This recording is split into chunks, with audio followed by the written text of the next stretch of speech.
पांडव जुए में हार चुके थे। तीर्थों का भ्रमण करते करते चंडिका देवी का दर्शन करने के पश्चात वे सभी पांडव थककर मार्ग में ही बैठ गए। द्रौपदी भी पांडवों के साथ थी। उस समय चंडिका देवी का गण भी वहां विराजमान था।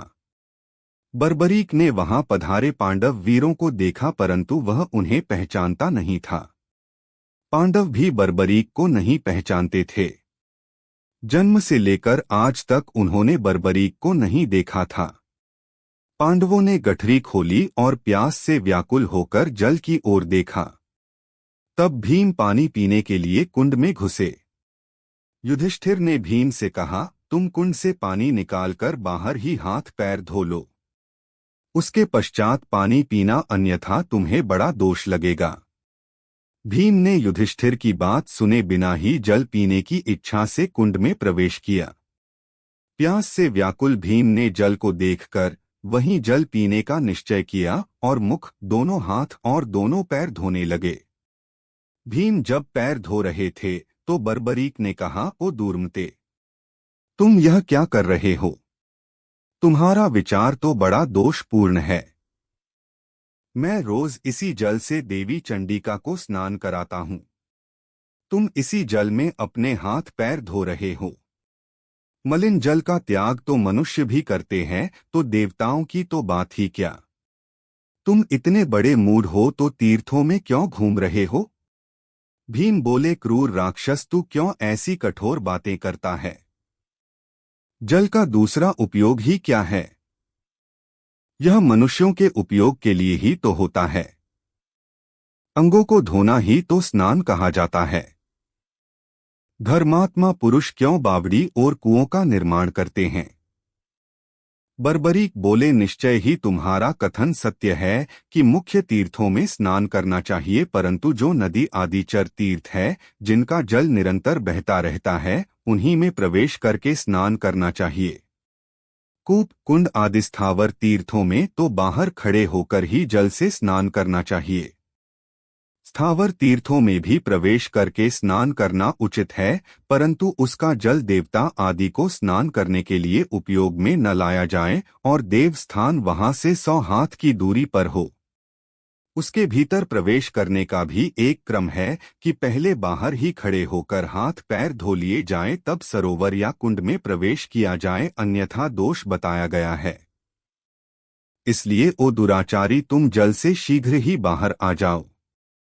जब तुम्हारी इंद्रियां तुम्हारे काबू में नहीं तो क्यों तीर्थ भ्रमण करते हो? भीम बोले, कौवे की तरह तेरी कर्कश वाणी से मेरे कान बहरे हो रहे हैं। अब तू विलाप कर या चिंता में सूख जा, मैं तो अब जल पी कर ही रहूंगा। बर्बरीक बोले, मैं धर्म की रक्षा करने वाले क्षत्रिय कुल में उत्पन्न हुआ हूं। मैं तुम्हें ये अधर्म नहीं करने दूंगा। इसलिए तुम स्वयं बाहर निकल आओ, नहीं तो मैं तुम्हारा मस्तक चूर चूर कर दूंगा। यह कहकर बर्बरीक ने भीम पर प्रहार करना आरंभ कर दिया।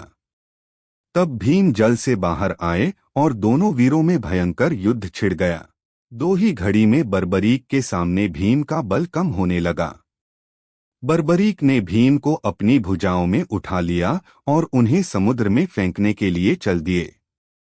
समुद्र के किनारे पहुंचने पर शिव ने आकाश में प्रकट होकर कहा, हे राक्षसों में महाबली बर्बरीक, ये भरत कुल में उत्पन्न और तुम्हारे पितामह भीम हैं, इन्हें छोड़ दो। ये तीर्थ यात्रा के प्रसंग में अपने भाइयों और द्रौपदी के साथ विचरते हुए इस तीर्थ में स्नान करने आए हैं।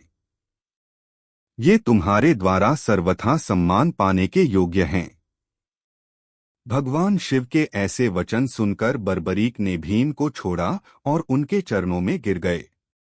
वह बोला, मुझे धिक्कार है। यह बड़े कष्ट की बात है, पितामह मुझे क्षमा करें। बर्बरीक को ऐसे शोक करते देख भीम ने बर्बरीक को छाती से लगा लिया और बोले, हमने तुम्हें जन्मकाल से नहीं देखा, नहीं तुम हमें पहचानते हो। घटोत्कच और श्री कृष्ण से सिर्फ सुना था कि तुम इस तीर्थ में निवास करते हो। यह बात भी हमें स्मरण न रही, क्योंकि जो लोग कष्टों और दुखों से घिरे होते हैं, उनकी स्मरण शक्ति भी क्षीण हो जाती है। हम पर जो ये दुख आया है यह काल की ही प्रेरणा से आया है। तुम शोक मत करो। गलत मार्ग पर चलने वाला चाहे कोई भी क्यों न हो वह क्षत्रिय के लिए दंडनीय ही है। आज मैं और मेरे पूर्वज बहुत धन्य हुए कि तुम जैसा धर्मात्मा और धर्मपालक पुत्र हमारे कुल में उत्पन्न हुआ है। बर्बरीक बोले, मैं महापापी हूँ। जिस शरीर से आज मैंने अपने पितामह को कष्ट पहुंचाया है, आज इस शरीर को मैं महिसागर संगम में नष्ट कर दूंगा। यह बोलकर बर्बरीक समुद्र में समा गए। तादांतर सिद्धांबिका तथा चारों दिशाओं की देवियां रुद्र के साथ वहां आई और बर्बरीक को हृदय से लगाकर बोली, अनजाने में किए हुए पाप से दोष नहीं लगता। तुम्हारे पितामह भीम तुम्हारे वियोग में ही अपना देह त्याग देंगे, जिससे तुम्हें बड़ा भारी पा लगेगा। तुम अपना शरीर धारण करो। कुछ ही समय में नंदनंदन कृष्ण तुम्हारे शरीर का नाश करेंगे। वे स्वयं भगवान विष्णु है। उनके हाथों तुम्हारे शरीर का नाश होना मुक्तिदायक होगा, इसलिए तुम उस वक्त की प्रतीक्षा करो। तब बर्बरीक वापस भीम के पास लौट आए और देवियां भी अंतर्ध्यान हो गई। आज की ये वीडियो आपको कैसी लगी कमेंट सेक्शन में बताइए।